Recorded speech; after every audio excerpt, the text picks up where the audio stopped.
Leader of the Opposition, Shriman Mallikarjun Kharge ji.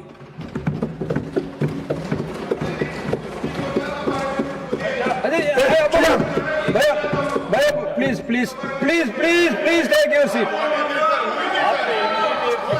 Please take your seat. Nothing will go on record except Kharge ji's speech.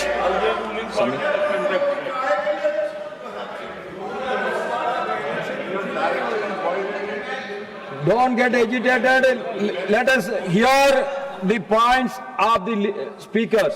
Please listen. धन्यवाद sir, आपने मुझे बोलने का मौका दिया और आपने सविस्तर से सुनने का भी बात यहाँ पर रखी, इसीलिए मैं अपने बात को ठीक ढंग से रखूँगा और मैं यही चाहता हूँ कि सरकार के लोग ठीक से सुने और इसका उत्तर वो ठीक से दे, यही मेरी अपेक्षा है और आप मुझे डेफिनेटली सपोर्ट करेंगे, ये मेरी आशा है। सर, मैं शुरू करता हूँ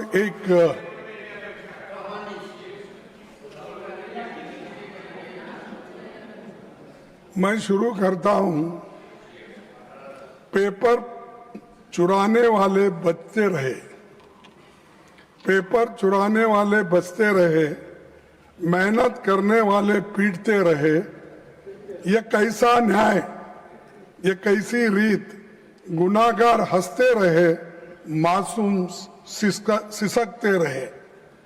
यानी मासूम लोग आज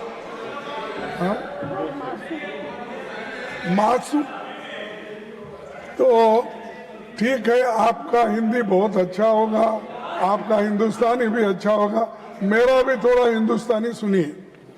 सर, मैं ये इसलिए कह रहा हूं कि पेपर लीक होने से कितने मासूम लोगों का नुकसान हुआ और कितने लोग पीटे गए, कितने माँ बाप परेशान हैं, कितने औरतें बच्चे परेशान हैं, इसको जाहिर करने के लिए ये बात मैंने आपके सामने रखी। सभापति जी, आप अभी पब्लिक एग्जामिनेशन अमेंडमेंट बिल 2026 में जो जहाँ चर्चा के लिए आई है, उसमें सिर्फ आंकड़े बदले हैं। मेरे पास पूरा ये है बिल, तो उन्होंने पढ़ा, वो बिल मेरे पास भी है, इसमें सिर्फ आंकड़े बदलते गए, उससे कुछ होने वाला नहीं है। ज्यादा जुर्माना, कड़ी सजा, special task force, fast track courts जैसे प्रावधान आपने इसमें रखा है, इससे कुछ फर्क पड़ने वाला नहीं। फर्क इससे पड़ेगा आप किस ढंग से इस एग्जामिनेशन को लेके चलेंगे और विदाउट पेपर लीक आप कैसा बनाएंगे, वो उस पे ऊपर निर्भर करता है। नहीं कि इसको हमने बढ़ाया 1 करोड़ से 10 करोड़ किया या 2 महीने से 6 महीने किया, इससे सुधारने वाला नहीं है। तो इसलिए मेरा कहना ये है कि ये तो नई बात तो नहीं है, लेकिन ये जो मजबूत कानून लाने के लिए हमने 2024 में ही इसकी मांग रखी थी, लेकिन तब आपने हमारी इस बात को नहीं माना और उधर से अभी अपने भाषण में कहा कि आप लोगों ने नहीं माना। लेकिन इस मजबूत कानून को ठीक करने के लिए हम बार बार आपके सामने कहते रहे, लेकिन आप किए नहीं। लेकिन 2 साल के बाद आप जो काम कर रहे हैं उसे 2024 में ही क्यों नहीं किया? अब कर रहे हैं 2024 में, यानी 2 साल पहले आप क्यों नहीं किए? क्योंकि तब आपको राजनीति करनी थी, लोकसभा चुनाव सामने थे। राहुल गांधी जी भारत जोड़ो न्याय यात्रा में लगातार पेपर लीक और युवाओं के भविष्य का मुद्दा उठा रहे थे। आप ये करते तो क्रेडिट नहीं मिलता था उस वक्त, इसीलिए आप उसको छोड़ दिए। तो उस समय परीक्षा व्यवस्था को सुधारने की बजाय आप जल्दबाजी में ऐसा कानून लाए, जिसे 2 साल में ही आपको संशोधित करना पड़ रहा है।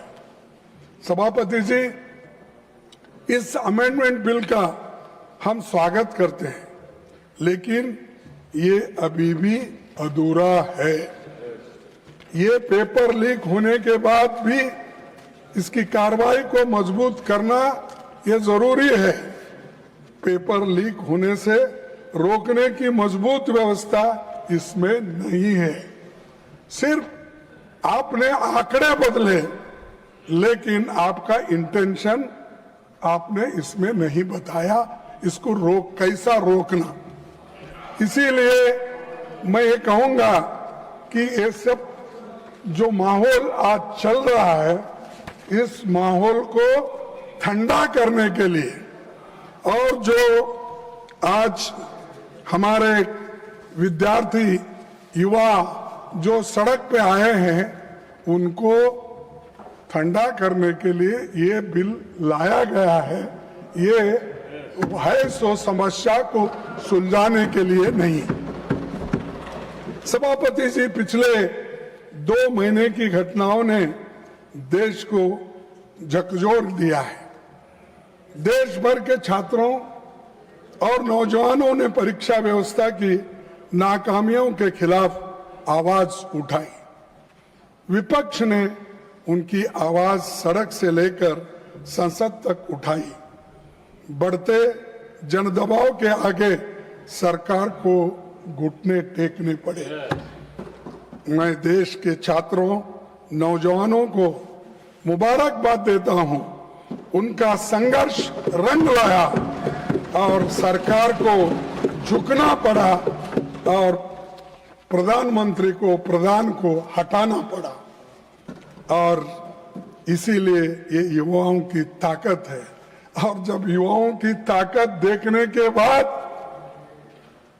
हमारे सरकार को भी ये मालूम हुआ, अरे इससे ज्यादा अगर हम कुछ खींचतान करेंगे तो धागा टूट जाएगा और हमारी कुर्सी चले जाएगी। इसीलिए डर के आखिरी में उन्होंने युवाओं का जो डिमांड था उसको माना, लेकिन उसमें यह है, उसके पीछे है कि उनकी कुर्सी बचाने के लिए भी ये काम उन्होंने की,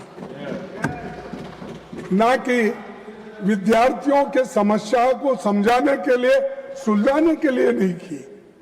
कुर्सी कैसा बचाना, और इतना एजिटेशन हो रहे हैं सब कुछ। और हमारे जितेंद्र सिंह साहब भी इसको सुलझाने के लिए सड़क पर आना पड़ा। उनको भी कहना पड़ा कि नहीं नहीं ये अच्छा नहीं, वो ये, क्योंकि उनको कैबिनेट मंत्री बैठे बैठे रहने कमेंट्री कर रहे हैं। मेरे पास भी झुक के एक दिन आएंगे, वो वक्त भी होगा। तो सर, प्रधानमंत्री ji, Giriraj ji please, Giriraj ji please. Sir, तो वो समझाने की भी कोशिश करे, आए सब बोले, लेकिन डर इसका था उनको। वो जो सत्याग्रह या वो जो एजिटेशन था राहुल जी ने उस दिन किया, वो एकदम डर गए और डर के बोले कि ये ठीक, इसको आगे बढ़ाना ठीक नहीं है। तब उन्होंने ये तय किया कि प्रधान को हटाया जाए, शिक्षा मंत्री को हटाया। तब ये एक उनका अंदरूनी विचार है, और आप किसी से भी पूछिए, वो दिल में उनके है लेकिन बाहर नहीं बोलते, क्योंकि मोदी जी अपने कुर्सी के लिए ये सब कुछ किए। ये कदम तभी उठाया जब छात्र पेपर लीक, परीक्षा की गड़बड़ियों और संस्थागत नाकामियों की बात कर रहे थे। तब सरकार ने उनकी बात सुनने की बजाय उनको अराजक कहा और हर सवाल को राजनीति से जुड़ा बताकर खारिज कर दिया था। तो ये मैं क्यों कह रहा हूं साहब, जब विद्यार्थी पहले ये पूछे, महीनों से वो लोग वहाँ सड़कों पे बैठे और महीनों से एजिटेशन कर रहे थे, अपनी बात रख रहे थे, उस वक्त आप क्यों नहीं पूछे? उस वक्त उनके पास क्यों नहीं गए? उनके पास क्यों आप निगोशिएट नहीं करे? बाद में बुला के नड्डा साहब अपने चेंबर में बुला के समझाने के बजाय, जिस दिन वो वहां बैठे थे उसके 2 दिन बाद या 3 दिन बाद अगर आप जाते तो ये समस्या नहीं होती, इतने लोग लाठी नहीं खाते थे, इतने लोग बर्बाद नहीं होते थे, इतने लोग बारिश में नहीं रहते थे। तो ये आपकी वजह से, आपके सरकार की वजह से ये सब भुगतना पड़ा। उसके कारण बीजेपी सरकार है, मोदी जी है, सबसे बड़े हमारे होम मिनिस्टर है अमित शाह साहब, जो दिख रहे ही नहीं। मैं देख रहा हूं, नहीं तो बाकी के छोटे छोटे इश्यू में आके बार बार अपनी बात रखते हैं, हर तरफ घूमते हैं। तो किस तरफ क्यों नहीं घूम रहे मुझे मालूम नहीं। डरे हुए, हाँ, डरे हुए। तो ये प्रधानमंत्री भी मुंह नहीं खोल रहे और हमारे होम मिनिस्टर भी नहीं हो रहे, क्योंकि यहां पर दिल्ली में ही इतनी गड़बड़ हो रही है और आप होम मिनिस्टर हो, लॉ एंड ऑर्डर देखते हो, इतना होने के बावजूद भी, गड़बड़ी होने के बाद आपका मुंह भी नहीं खुल रहा। क्या कोई स्टिच कर दिया क्या? मुंह को बंद कर दिया? बोलना चाहिए था खुलकर। देश का नुकसान होने के बजाय देश के भलाई के लिए आपको बोलना पड़ता है, मुंह खोलना पड़ता है, कभी इंसल्ट भी सहन करना पड़ता है। आप करना पड़ता नहीं, मैं नहीं आऊंगा, मैं नहीं बोलूंगा। अगर आप ऐसा बोलेंगे तो जो सबक स्टूडेंट्स ने तुमको सिखाया है उससे डबल सारे विद्यार्थी और युवक मिलके एक दिन फिर आपको वो सबक सिखाएंगे। सर, 20 जुलाई 2026 को हजारों छात्र शांतिपूर्वक संसद की ओर मार्च कर रहे थे। वे संवाद चाहते थे, लेकिन उन्हें मिला लाठीचार्ज, आंसू gas, water cannons, pellet gun, current वाले बैरिकेड, मेट्रो लाठी में कीले रखकर और रेलवे स्टेशन भी बंद करे और मेट्रोस बंद करे और इंटरनेट बंद करे। ये सब ठप हो गया। ये सब आपने किया और इससे विद्यार्थी उचक, नागरिक भी बहुत इसमें गुस्से में रहे। तो इसीलिए उनको ये एजिटेशन करना पड़ा, लेकिन आप संभाल नहीं सके, शांति से उनसे बात नहीं कर सके। 100 से अधिक छात्र इस एजिटेशन में जो थे वो घायल हो गए और आईसीयू में वेंटिलेटर राम मनोहर लोहिया हॉस्पिटल में पड़े बहुत से, और कई बच्चों को आंखों में वो पैलेट के छर्रे लगे, आंख पे लगे, पीछे लगे, आप सब देखे हैं, सब टीवी में आप बहुत देखते रहते हैं, आप देखे हैं। लेकिन ये देखकर हमको तो शर्म आई, उनको शर्म आया कि नहीं मुझे मालूम नहीं। जो मुझे शर्म आया, अरे मेरे विद्यार्थी जो गांव-गांव से आए, स्टेट से आए, उन बच्चों को पैलेट्स का यूज करके उनको मार रहे हैं और हॉस्पिटल में गिरे हैं। किसका आंख गया, किसका कान गया, किसका हाथ गया, किसका पैर टूटा। इसका जिम्मेदार कौन है? इसका जिम्मेदार आप है, होम मिनिस्टर है। आप बंद कमरे में रह के आप सुन रहे होंगे मेरी बात, लेकिन आप बंद कमरे में रह के बहुत दिन छुप नहीं सकते। एक दिन हम बाहर खींच के लाएंगे और जनता के सामने हम दिखाएंगे इनके देश में क्या है।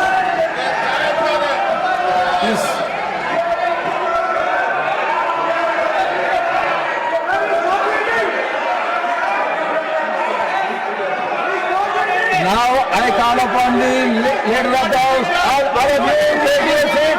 All of you take your seat. All of you take your seat. Now I call upon the leader of the house.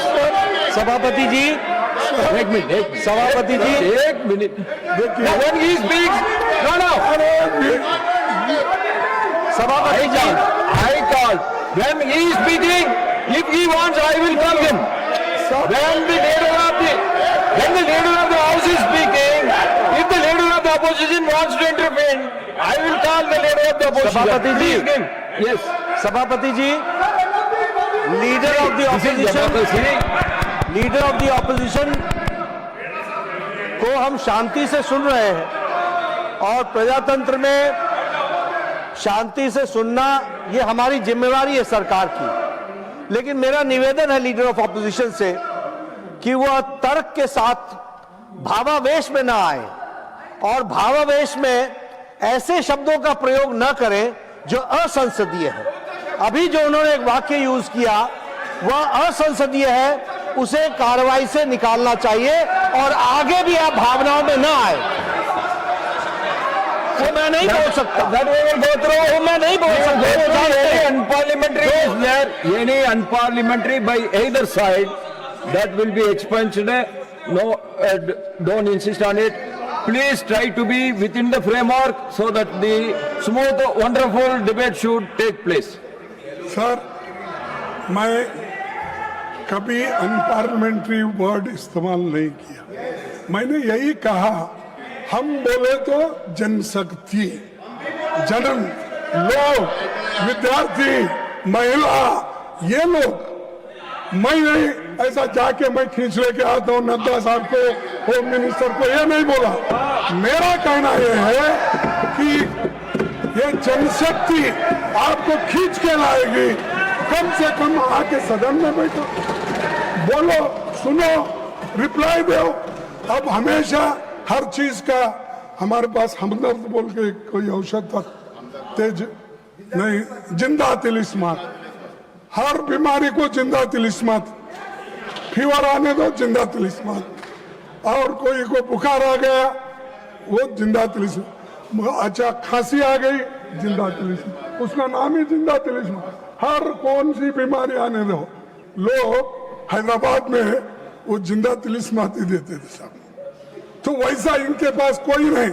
हमेशा जो अपने पोर्टफोलियो के विषय रहते हैं, ठीक है, एक आधा बार हमारे स्टेट मिनिस्टर्स उनके तरफ से बोलेंगे, कोई बहुत ही अर्जेंट काम है, ठीक है, वो बोलेंगे। लेकिन हमेशा सारी बात नड्डा साहब को लगा देते हैं। वो नड्डा साहब हर चीज का वो निभाते हैं। और उसके बाद अब जितेंद्र सिंह आए, हर चीज को उनको आगे करते हैं। और ये सब क्या है, ये सब जिंदा तिलिस्मात का काम कर रहे हैं। छोड़ो सर, 20 जुलाई की घटना के तुरंत बाद सरकार को देश के सामने पूरी सच्चाई रखनी चाहिए थी।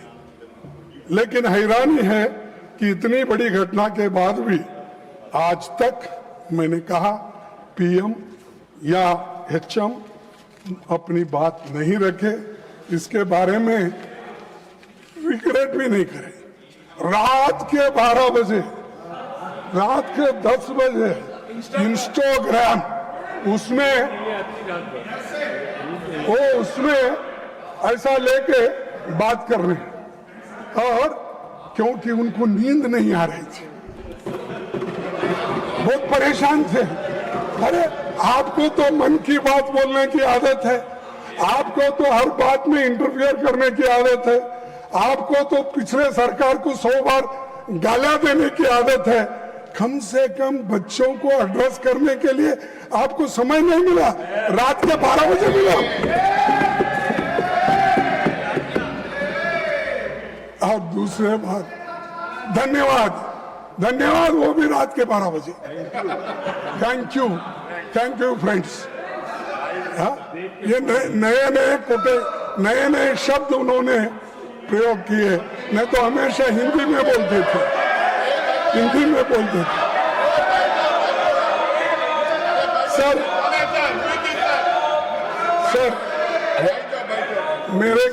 सर अरे कोई पार्लियामेंट्री नहीं है मेरा, क्यों दिखा रहे तुम? कुछ नहीं उसमें। सर मैं आपसे पूछना चाहता हूं, आपके माध्यम से उनको पूछना चाहता हूं, लाठी चार्ज कराने के लिए, आंसू गैस करने के लिए, छोड़ने के लिए पैलेट गन के इस्तेमाल का आदेश किसने दिया? कौन लाठी चार्ज का आदेश दिया, आंसू गैस का दिया, और पैलेट गन का इस्तेमाल करने के लिए आदेश कौन दिया? न आप स्टेटमेंट दे सकते थे, लेकिन आप नहीं, क्योंकि आप होम मिनिस्टर को हिफाजत करना चाहते हैं, लेकिन बहुत दिन हिफाजत नहीं कर सकते। नहीं होता साहब, अगर आदमी झूठ बोलता है तो एक बार उसका बाहर निकलना पड़ेगा बंटवाल। तो इसीलिए आपके लोग आए, सादे कपड़ों में छात्रों को पीटने वाले लोग कौन थे? दिल्ली पुलिस किसके अधीन है? सीआरपीएफ एंड रैपिड फोर्स किसके आदेश पर काम करता है? इस पूरे घटनाक्रम का सर्वोच्च सूत्रधार कौन थे? अच्छा, मुझे मालूम नहीं। देश इन सवालों का जवाब चाहता है। अगर गृह मंत्री इनके जवाब नहीं दे सकते तो उन्हें इस्तीफा देना चाहिए। इन सवालों का जवाब अगर उनके पास नहीं है, अगर वो सफाई नहीं दे सकते यहाँ आकर, वो सदन में आके ही देना, मैं बाहर पूछ रहा हूँ थोड़ी, तो आना और वो देना चाहिए। और खासकर इस कारणों के लिए, इस वजह से वो जिम्मेदार है, उनको इस्तीफा देना चाहिए और प्रधानमंत्री उनको पूछना चाहिए। लेकिन प्रधानमंत्री की हिम्मत होती है या नहीं मुझे मालूम नहीं, लेकिन ये उसके जिम्मेदार है जो चीजें मैं आपके सामने रखा। अगर वे इस्तीफा नहीं देते तो प्रधानमंत्री को उन्हें पद से हटाया जाना चाहिए और दूसरे बर्खास्त करना चाहिए। यह सिर्फ दिल्ली का मामला नहीं है, बिहार, उत्तर प्रदेश, आसाम में छात्रों पर हुई बर्बरता पर भी केंद्र सरकार चुप क्यों है? बिहार में, बंगाल में, बिहार में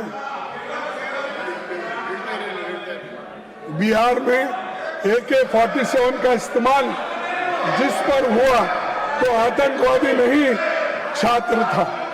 छात्रों पर दमन हुआ, उनको जेल भेजा गया, FIR हुआ, पर किसी की जवाबदेही तय नहीं हुई। क्या सरकार को बच्चों पर हुई इस बर्बरता को लेकर जरा भी पछतावा नहीं है, जरा भी शर्म नहीं है।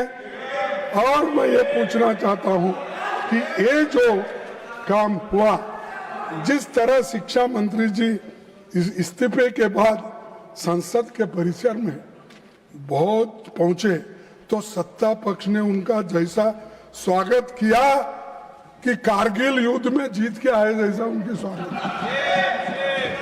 हाँ? और उससे ये संशय संदेश क्या है कि आप नाकामियों का भी उत्सव मनाते हो। आप नहीं मानते, नड्डा साहब दिल से आप नहीं मानते, क्या मानते हैं? इस सदन के मुख्य तौर पर जो मंत्री राजीनामा दिया, जिसके खिलाफ ये सब चार्जेस थे, क्या वो ऐसा अपना क्या बोलते हो, हाँ, वो सब मुकुट पहन के शाल डाल लेके हंसते हुए, अरे तुम तो नाराजगी व्यक्त करना क्योंकि मैंने ऐसी गलती की, बच्चों को मारने पीटने लगाया, तो इसलिए ये ऐसी हालत मेरी हो गई। ये पश्चाताप करने के बजाय आपने जो ये अपना जलसा मना रहे। और दूसरी बात, सबसे बड़ा सवाल आज भी वही है, जब जंतर मंतर पर 1 महीने से ज्यादा समय तक शांतिपूर्ण आंदोलन चल रहा था, तब सरकार ने संवाद का रास्ता क्यों नहीं चुना? एक मंत्री के इस्तीफे के शिक्षा व्यवस्था नहीं बदल दी, यानी एक मंत्री को इस्तीफा देता है, उससे पूरे व्यवस्था, शिक्षा की व्यवस्था बदलती, ऐसा मैं तो नहीं मानता। क्योंकि वो एक कारण है। लेकिन इसको अगर आपकी सिस्टम वही रहेगी, आपका प्रयास वही रहेगा, तो निश्चित रूप से आप इसको सुधार नहीं सकेंगे। अब मंत्री तो गए, वो बात और है, लेकिन इसको सुधारने की कोशिश आप अभी भी नहीं कर रहे। सर, उल्टा हमेशा उनकी आदत है, हम जो बोलते हैं उसका उल्टा करना। अगर इंस्टीट्यूशंस वही रहेंगे, एनटीए वैसी ही रहेगी, एग्जामिनेशन सिस्टम नहीं बदलेगा और जवाबदेही तय नहीं होगी, तो कुछ महीनों के बाद फिर कोई नया पेपर लीक होगा और हम फिर इसी सदन में यही बहस हम लोग करते रहेंगे। क्योंकि पेपर लीक के बारे में आपने जो बिल रखा वो एक तरफ है, लेकिन इसको रोकने के लिए क्या करें वो इम्पोर्टेंट था। लेकिन आप सिर्फ लोगों को आपको रोकना। सर, सभापति जी, सरकार की नाकामी के सबसे ताजा मिसाल नीट यूजी 2026 है, जिसमें 22 लाख से अधिक छात्र बैठे थे। पेपर लीक हुआ, परीक्षा रद्द करनी पड़ी और बाद में पता चला कि परीक्षा से लगभग 15 दिन पहले बाजार में पेपर गुम रहा था।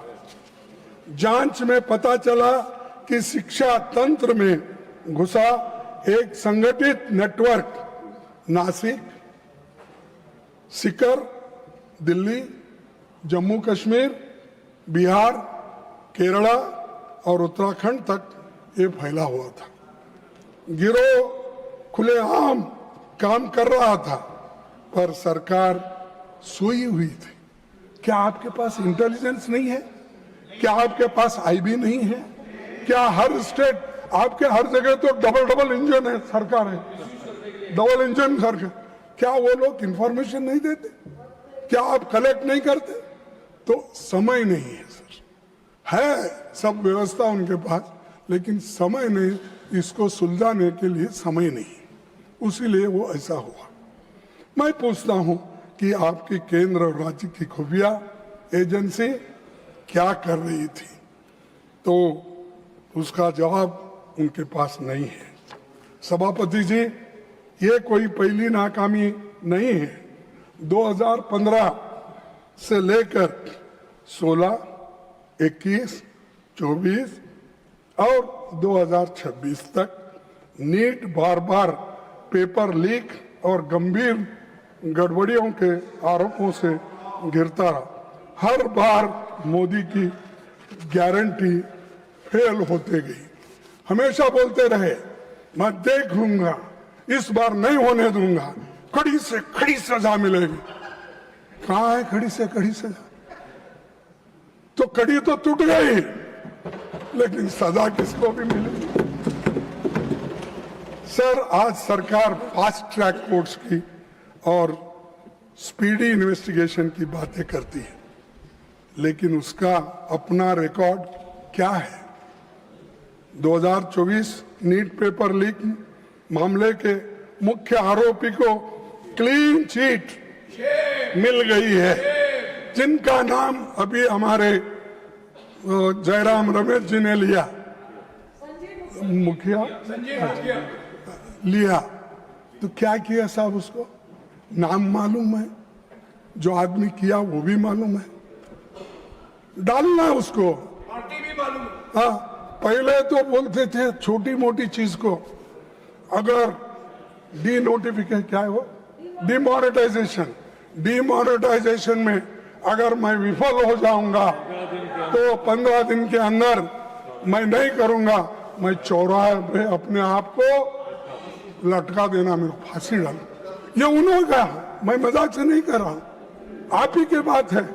लगाओ ना इसको, जो आदमी किया आपको मिला है, आपके हाथ में है, जो आपको उसको क्लीन चिट दे रहे हैं, जो मिलता है उसको छोड़ रहे हैं, और आपका अचीवमेंट 0 है। किसी को शिक्षा अब तक नहीं हुई। तो सर, 2026 मामले में दिल्ली की फास्ट ट्रैक कोर्ट में सीबीआई समय पर पेश तक नहीं हुई, और पिछले दशक में केंद्र और राज्य की कम से कम 152 परीक्षाएं पेपर लीक के शिकार हो गए। और खड़गे जी, आज तक how much minutes more you want? Leak के मामलों में sir, How many more minutes you want? Because time is over, I am just asking. I want, sir, you could have asked me how many more hours you want instead of more. That again, that is correct, but we cannot sit endlessly. Sir, I will finish another half an hour. आज तक paper leak के मामले में किसी को सजा नहीं हुई। जब जांच और जस्टिस का यही हाल हो, तो केवल कानून में कड़ी सजा लिख देने से न्याय नहीं मिलेगा। हर लीक लाखों छात्रों को यह संदेश देती है कि उनकी मेहनत की सरकार की निगाह में कोई कीमत नहीं है। इसका सीधा असर बच्चों के मानसिक स्वास्थ्य और पड़ता है, और मोदी जी के कार्यकाल में लगभग 1.25 लाख छात्रों ने आपकी सरकार की नाकामियों के वजह से सुसाइड कर लिए है। सर, सरकार ने शिक्षा व्यवस्था में भरोसा बहाल करने की जगह हर बार केवल डैमेज कंट्रोल और हेडलाइन मैनेजमेंट किया है। देशव्यापी छात्र आंदोलन के दबाव के बाद 12 साल में पहली बार शिक्षा मंत्री का इस्तीफा हुआ, हायर एजुकेशन सेक्रेटरी का तबादला हुआ, और एनटीए के 47 अधिकारियों को हटाने का दावा किया। लेकिन सर, इसमें मैं पूछ रहा हूं, 47 में कम से कम 15 जगह खाली है, और बाकी के तो लोग कॉन्ट्रैक्ट बेसिस पे हैं। अब कौन किसको निकाले? आप कहाँ हैं 47 लोग? तो ये सब दिखाने के लिए, कहने के लिए मत करो, लोगों के दिल जीतने के लिए करो, ये महत्व का है, और बच्चों की हिफाजत करने के लिए करो। सर, सरकार मानती है कि दोबारा परीक्षा करा देने की पेपर लीक का समाधान है, नीट 2026 री एग्जामिनेशन में 2 लाख से अधिक छात्र शामिल ही नहीं हो सके। छात्रों की तुलना में लगभग दोगुनी छात्राएं परीक्षा से वंचित रही। कम समय में दोबारा परीक्षा ने आर्थिक रूप के कमजोर परिवारों पर आवास, ट्रैवल और अतिरिक्त खर्च का भारी बोझ डाल दिया। सर, करोड़ों छात्र अनिश्चितता में जी रहे हैं। परीक्षाएं टलती है, पेपर लीक होते हैं, नतीजे देर से आते हैं और भर्तियों का वर्ष तक अटकी रहते हैं। नतीजा ये होता है कि युवाओं का करियर रुक जाता है। कई उम्मीदवारों की उम्र सीमा निकल जाती है। इसीलिए हमारी मांग है कि सभी परीक्षाओं के लिए एक कानूनी रूप से टाइम बॉन्ड एनुअल कैलेंडर बनाया जाए, ताकि सरकार भी समय सीमा के प्रति जवाबदेह हो और छात्रों का भविष्य अनिश्चितता से, भरोसे से न रहे। सर, मैं और एक चीज आपके सामने रखना चाहता हूं, वो है इसके बारे में कि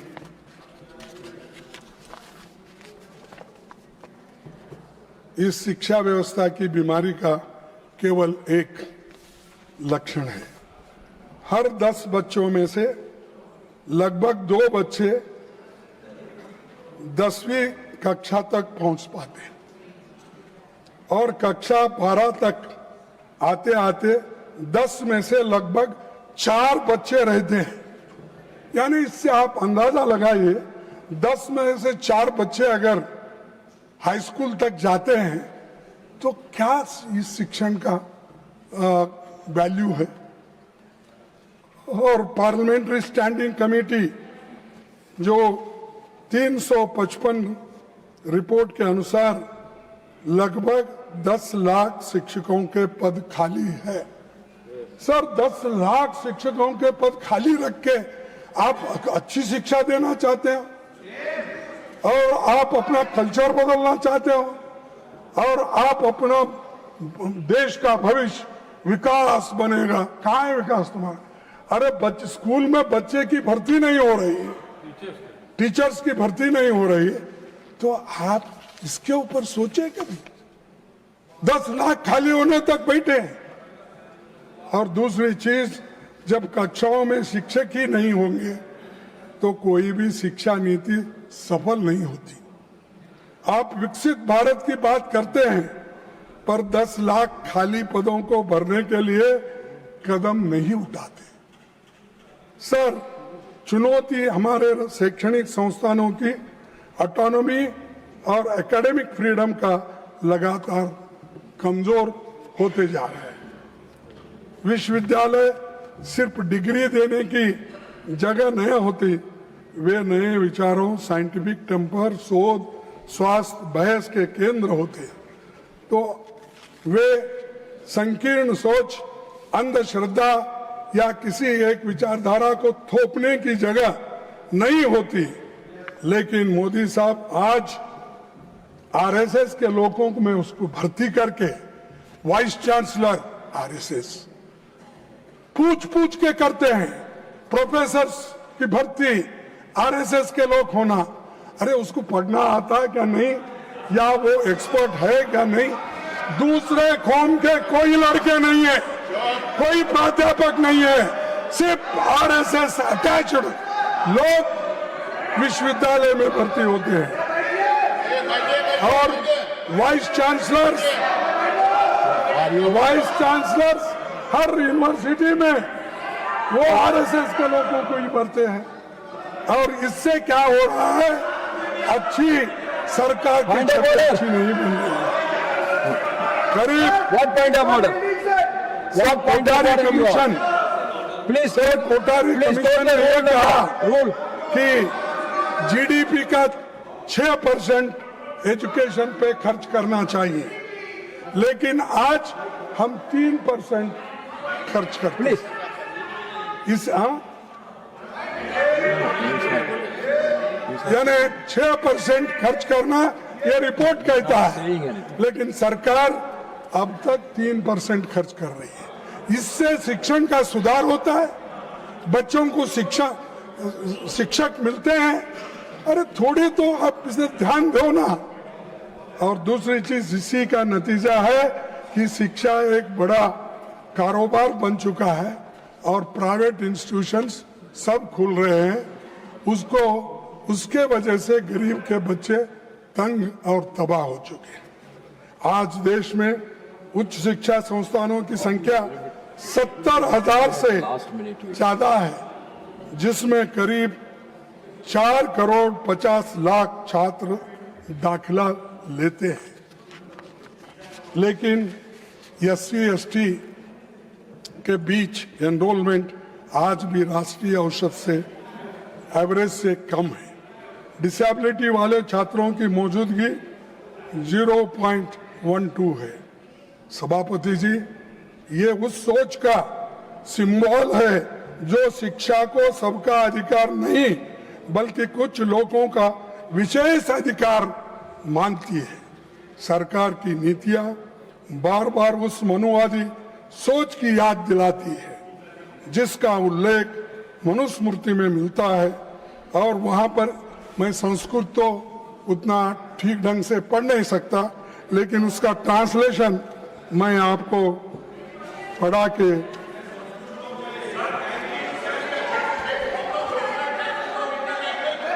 Let him speak, please take your seat.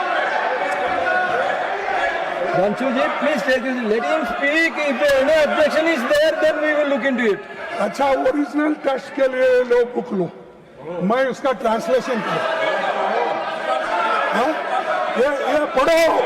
ये पढ़ो इसमें। आप तो Pawan Kiran ji, you take your seat. ये मनुस्मृति है, पढ़ो इसको, मैं देता हूं मैं आपको। तो इसीलिए Pawan Kiran ji, please take. Sir, Your member is shouting. No, When your leader is speaking, why you are shouting? आप इतना मेरे को टाइम दे रहे, धन्यवाद करने के बाद इंटरफियर कर रहे उनको। सर, आप भी सुनने लायक है, आपको भी सुनना जरूरी है, क्योंकि आप I can give you more time also, but you don't like late night speeches. So that's why I want to curtail it. Sir 1 minute. Sir, अरे उस विधायक की बात ही कर रहा हूं।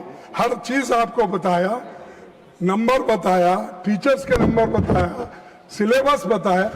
और एक बात बता दो, आप शिक्षा में सुधार लाना चाहिए, सबको समान और न्यायपूर्ण शिक्षा देंगे।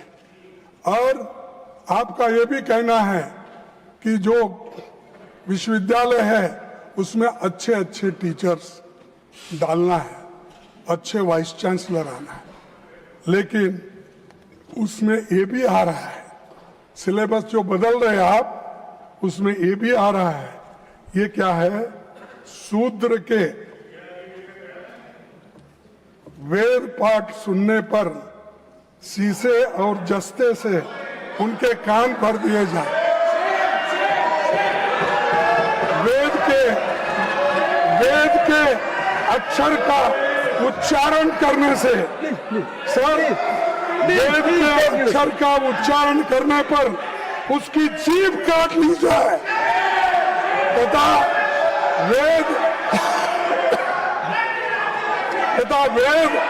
मंत्र धारण करने पर उसका शरीर काट डालना चाहिए।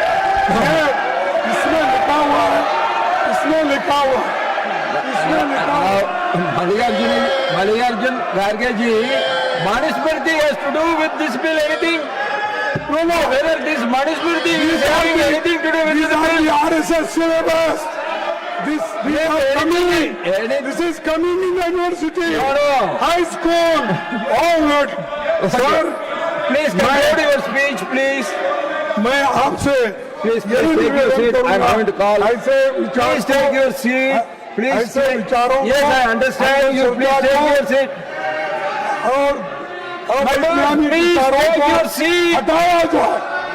और Please conclude. सर, मैं आपसे, हाँ, Please conclude your speech, please. I'm coming to him. Please. You take your seat. I am coming to him. No, I am coming to him. You please take. No. You please take your seat. I am going to call. This is not correct. I am going to call the leader of the house. You please take your seat. I am going to call the leader of the house. You please take your समझ seat. सकते हैं कि I am ऐसी going to call him. सोच आज के आधुनिक युग में रखने वाले भी हमें दिखते हैं। इनके पैरोकार Kharge ji, you दिखते please हैं। conclude your तो speech, दुनिया please. क्या सोचती होगी? सभापति जी, यूपीए सरकार ने I her am going to नागरिक call the को leader of the house. शिक्षा You का please take अधिकार your दिया seat. था। I am going to call him now. आज I am going to call him now. You please take your छीन seat. ले रहे हैं। Please Shrimati conclude. सोनिया गांधी जी के Kharge ji, please तो conclude. यूपीए सरकार ने कंपलसरी एजुकेशन के लिए और राइट टू एजुकेशन के लिए Gujaratji, you are a minister. You please take your seat. I am going to call him. I am going to call the leader of the house. You please take your seat. Kharge ji, please conclude. Please conclude.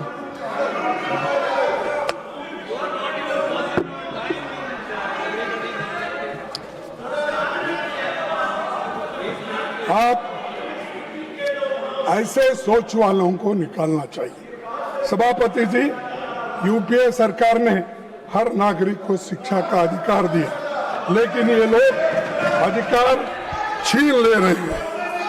और मैं Please conclude. Kharge ji, please conclude. Now already 15 minutes. अरे तुम्हारे वजह से खराब हो। अरे Kharge ji.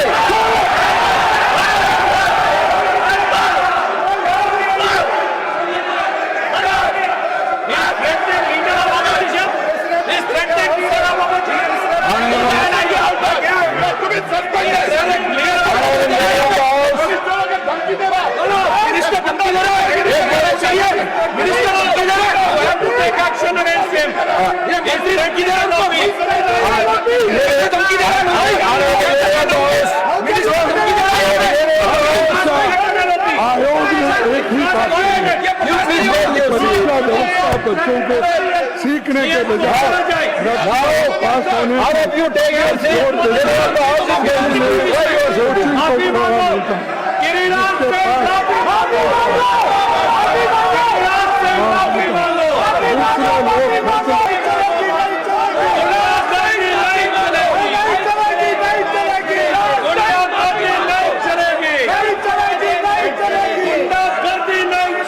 When he is speaking, you are coming. Arun ji, please. Arun ji, you please conclude. Don't quote unnecessarily from other books which you cannot authenticate. When you cannot authenticate, please don't quote. No, one You minute. are authenticating. Who is authenticating? Sir. Who is authenticating? Jayanam Ramesh are authenticating. You are one man. Who is speaking? He should authenticate. Let him authenticate. Let him authenticate. He is not authenticating. Sir. Why you are worried?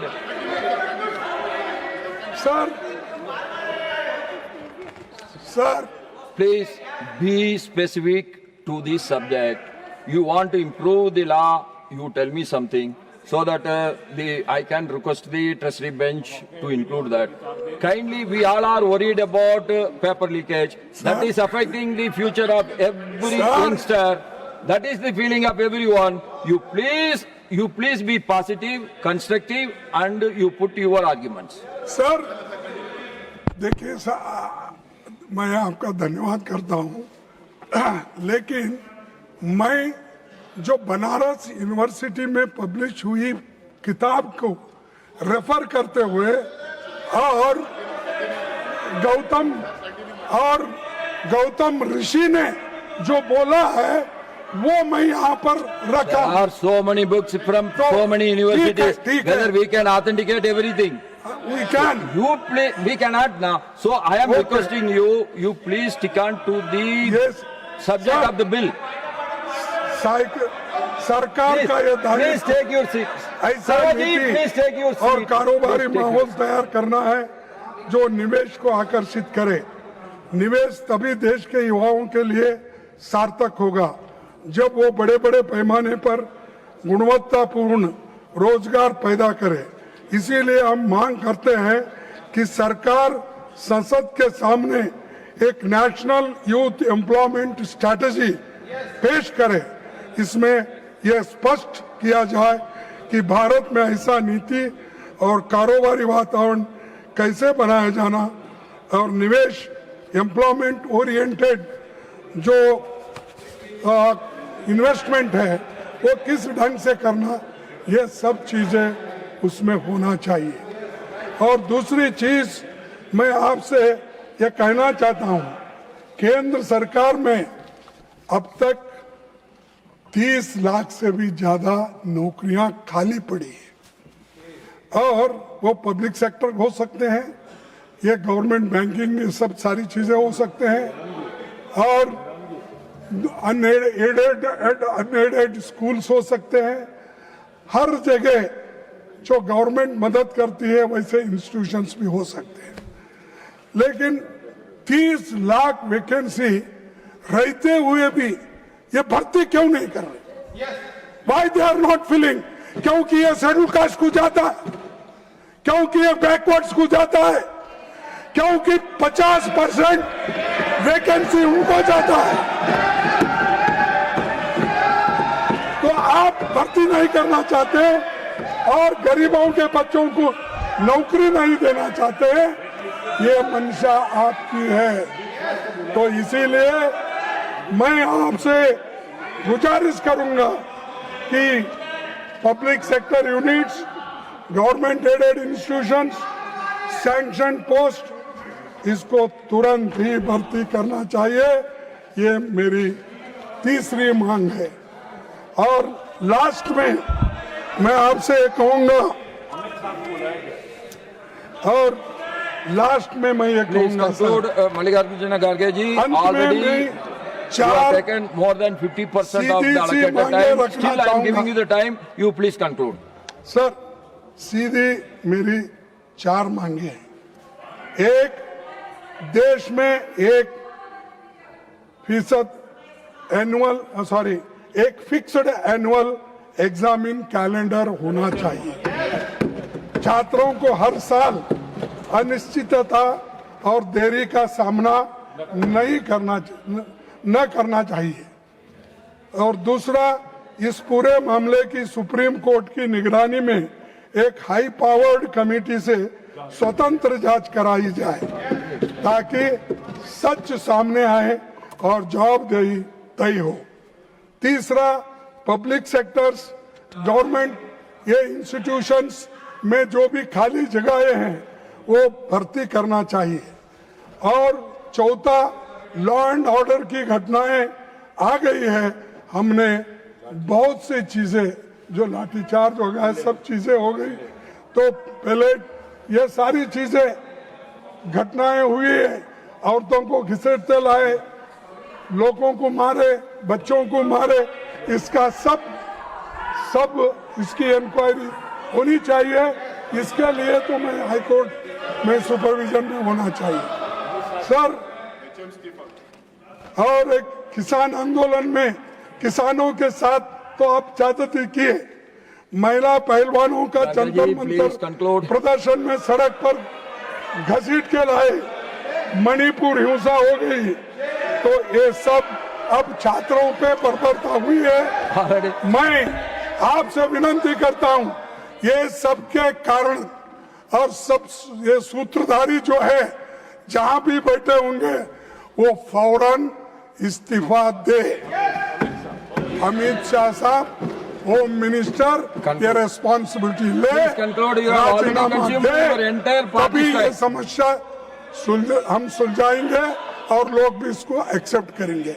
धन्यवाद, आपने मुझे समय दिया, इसीलिए आपको भी दूंगा, सब सुने उनको भी दूंगा।